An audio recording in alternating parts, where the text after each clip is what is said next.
Shalom, shalom, shalom, shalom, gloire à Jésus-Christ. Merci, bien-aimé, de te connecter à moi. Prends plaisir à me suivre, à partager ces messages, à les liker, à les commenter, parce que j'ai besoin aussi de tes commentaires. Alléluia. Merci donc de te connecter et de prendre plaisir à me suivre. Bonne arrivée à la table du Seigneur. Que la parole de Dieu ce jour nous fasse du bien et que nous recevons le meilleur de lui dans le nom puissant de Jésus. Nous voulons bénir le nom du Seigneur. Nous voulons l'élever, nous voulons le salmodier, nous voulons le magnifier, lui dire merci parce qu'il nous donne encore l'opportunité de nous retrouver ce jour à sa table pour partager sa parole. Qu'il nous donne et nous dispose de recevoir sa parole et que nous la gardons sur la table de son cœur afin de pouvoir la pratiquer dans notre quotidien au nom puissant de Jésus-Christ. Nous parlions la dernière fois des armes et stratégies du diable. Nous avons parlé du déguisement, de l'aveuglement, de la séduction. Alléluia. Et j'avais promis continuer, Seigneur, ces armes-là que le diable utilise pour nous combattre, nous en tant qu'enfants de Dieu. Donc, après la séduction, il y a le découragement. Alléluia. Il y a le découragement. Et l'exemple le plus frappant de l'arme du découragement se trouve dans le premier livre de Samuel. Goliath, le Philistin, provoqua le découragement dans le camp de l'armée d'Israël. Alléluia. Mais voici ce que David va lui dire dans le livre de 1 Samuel 17, verset 32. Il va dire, David dit à Saül que personne ne se décourage à cause de ce Philistin. Ton serviteur ira se battre avec lui. Alléluia. Donc pour montrer que en réalité Goliath utilisait cette arme de découragement. Amen.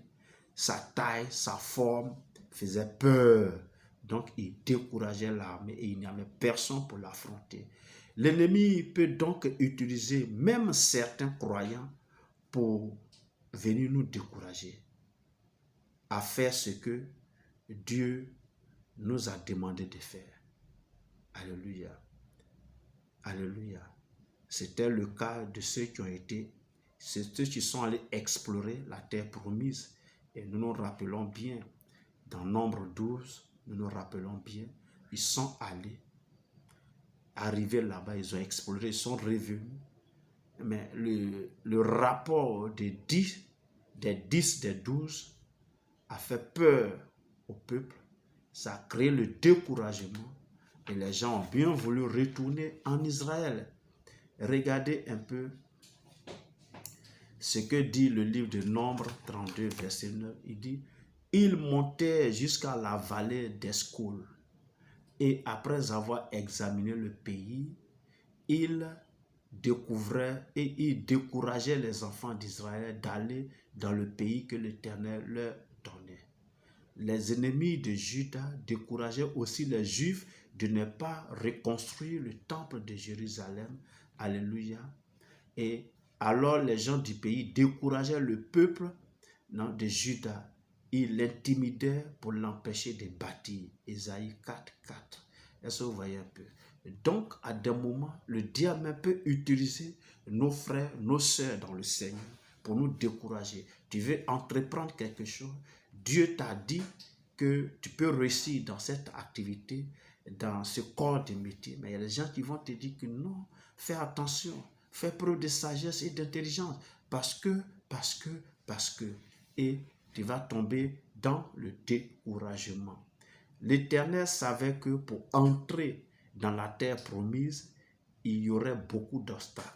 C'est pourquoi il a dit à Josué 3 fois, à 3 reprises, il dit fortifie-toi et prends courage à 3 reprises.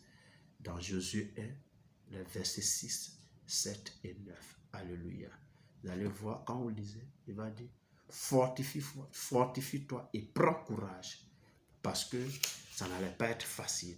C'était au prix d'un combat âpre, difficile, délicat, qu'ils allaient prendre possession de Canaan. Nous aussi, aujourd'hui, les bénédictions que Dieu a réservées pour nous sont des bénédictions qui s'acquièrent dans la prière, dans le jeûne, dans la supplication. Et à des moments, ça traîne à venir. et on tombe dans le découragement. Une femme qui cherche un enfant et depuis 10 ans, 15 ans, elle prie, elle n'a pas d'enfant, elle tombe dans le découragement. Quelqu'un qui travaille et qui n'avance pas dans le travail, alors qu'il prie, il est honnête, il est bien, mais il n'avance pas, ou il cherche du travail, il ne gagne pas le travail. À un moment donné, il tombe dans le découragement. Une jeune fille qui veut se marier et qui, depuis qu'il prie, depuis 25 ans, elle prie, 30 ans, 35 ans, elle est dans 40 ans. À un moment donné, elle tombe dans le découragement. C'est une arme que le diable utilise beaucoup pour vaincre les élus de Dieu. Donc, faisons très attention. L'autre arme, c'est l'intimidation et la peur. Le diable cherche souvent à intimider les enfants de Dieu qui veulent aller loin avec le Seigneur et surtout ceux qui veulent le servir. Dans le livre d'Esdras 4, versets 4 à 5, la Bible nous dit ceci.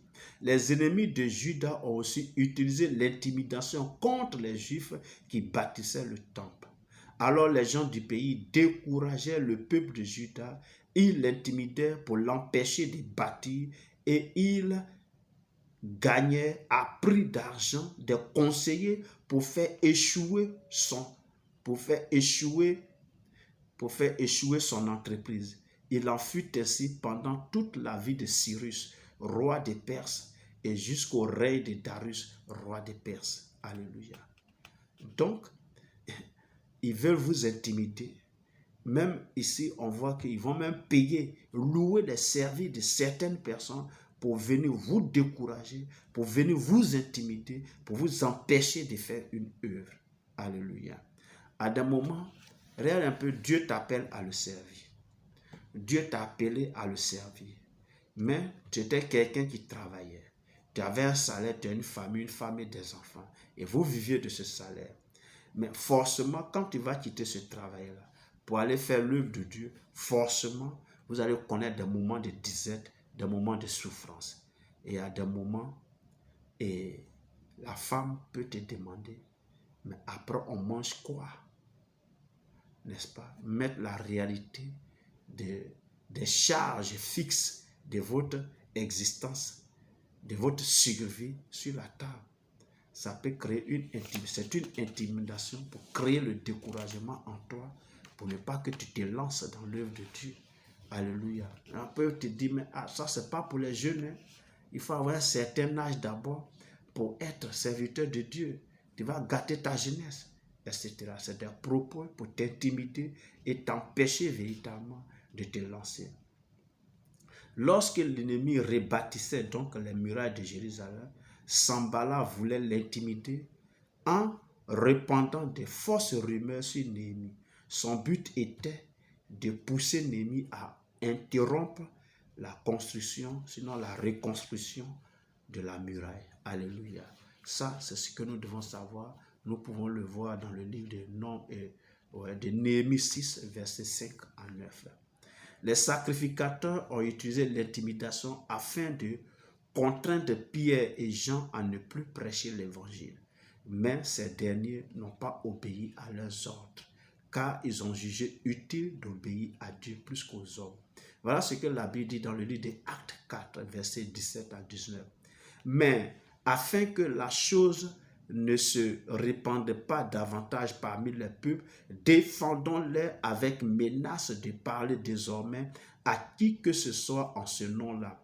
Et les ayant appelés, il leur défendait absolument de parler et d'enseigner au nom de Jésus. Pierre et Jean leur répondirent, jugez s'il est juste devant Dieu de vous obéir plutôt qu'à Dieu. Voici une promesse de Dieu pour tous ceux qui se laissent intimider par leurs ennemis. Voilà. Il dit quoi? Dans le livre d'Ésaïe 31, il dit, car ainsi m'a parlé l'Éternel, comme le lion, comme la lionne rugit sur sa proie, et malgré tous les bergers rassemblés contre lui, ne se laisse ni effrayer par leur voix, ni intimider par leur nombre, de même l'Éternel des armées descendra pour combattre sur la montagne de Sion et sur sa colline. Alléluia. Donc, Dieu est avec toi. Ne te laisse pas intimider par quoi que ce soit. L'intimidation va créer la peur va créer, et comme on appelle ça, le découragement, et tu ne pourras plus donc avancer. Alléluia. Il y a également la moquerie, qui est aussi une arme que le diable utilise contre les enfants de Dieu. Amen. La moquerie est aussi une arme redoutable de l'ennemi, que l'ennemi utilise surtout contre les serviteurs de Dieu et tous ceux qui veulent accomplir sa volonté. Amen. Sanballat et Tobias, comme je le disais parlant de l'autre arme que le diable utilise, je le disais tantôt, utilisait donc la moquerie contre les Juifs qui rebâtissaient donc la muraille. Néhémie 4, versets 1 à 3 dit ceci. Lorsque Sanballat apprit que nous rebâtissions la muraille, il fut en colère et très irrité. Il se moqua des Juifs et dit devant ses frères et devant les soldats de Samarie: à quoi travaillent ces Juifs impuissants? Les laissera-t-on faire? Sacrifieront-ils? Vont-ils achever? Redonneront-ils vie à des murailles ensevelies sous des morceaux de poussière et consumées par le feu? Tobias, l'Ammonite, était aux côtés de lui et il dit qu'il bâtit seulement. Si un renard s'élance, il renversera leur muraille de pierre. Alléluia. Donc la moquerie. Notre Seigneur Jésus-Christ a subi également la moquerie et il a prévenu ses disciples qui subiraient aussi la moquerie. Marc 10, versets 33 à 34. Voici, nous montons à Jérusalem, et le Fils de l'homme sera livré aux principaux sacrificateurs et aux scribes. Ils le condamneront à mort et ils le livreront aux païens qui se moqueront de lui, cracheront sur lui, le battront de verges et le feront mourir. Et 3 jours après, il ressuscitera. Alléluia. Donc, voici aussi quelques armes que je viens de donner. Vous voyez que c'est des armes vraiment spirituelles, le découragement et l'intimidation, la peur et la moquerie. C'est des armes spirituelles. C'est pas comme le pistolet qu'on met sur ta tempe. C'est pas comme le couteau, une arme blanche, on te menace. Non, non, non. C'est des armes spirituelles. Donc ça agit sur ton esprit. Ça agit sur tes pensées, n'est-ce pas? Et à des moments, tu peux capituler. Alléluia. Parce que ça crée une pression morale, une pression psychologique sur toi. Je vais continuer avec les armes spirituelles dans la prochaine vidéo. Que Dieu te bénisse. Merci de m'avoir suivi. Nous sommes à la prochaine. D'ici là, porte-toi bien. Au nom de Jésus-Christ. Amen.